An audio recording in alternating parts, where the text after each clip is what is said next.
চারদিকে যখন সমাজ ডুবেছে অবিশ্বাসে, তখনই এই শরতের দুপুরে দেখা গেল আশার ঝলকানি। এক বৃদ্ধ, যাকে সামান্য ওষুধের আশায় ঘুরে বেড়াতে হচ্ছে রাস্তায় রাস্তায়, জীবন যুদ্ধে যে হয়তো পিছিয়ে গিয়েছে অনেকখানি। সেই বৃদ্ধের হাতে প্রেসক্রিপশন, কিন্তু ওষুধের দাম শুনে মাথায় হাত, পকেটের টাকায় ভরসা নেই।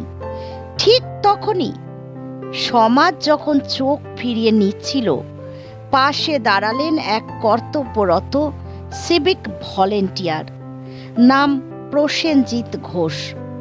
তিনি জানতে চান বৃদ্ধের সমস্যা, তাকে সাহায্য করতে যান। কিন্তু বৃদ্ধ জানান, সাহায্যের সেই হাতেও পৌঁছয় না ঔষধের দাম। মানবিকতার সীমানা টপকে নিজের দায়িত্বের বাইরে গিয়ে এই সিভিক ভলেন্টিয়ার নিজের টাকায় কিনলেন সেই মহামূল্য ওষুধ। একটি শহর যেখানে প্রতিদিন অসংখ্য জীবনের গল্প জন্ম নেয়, কখনো আলো, কখনো অন্ধকার। এই হালি শহরেই আজ ধরা পড়ল মানবিকতার এক অনন্য অধ্যায়।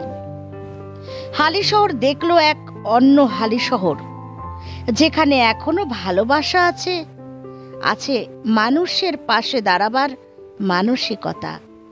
সিভিক ভলেন্টিয়ার প্রসেনজিৎ ঘোষ আজ সমাজকে চোখে আঙুল দিয়ে দেখিয়ে দিলেন মানুষ মানুষের জন্য। আরও একবার প্রমাণ হলো, ভালোবাসা শেষ হয়ে যায় না, বরং নতুন আশার গল্প নিয়ে ফেরে প্রতিদিন। Bureau report, news 24 Bangla live.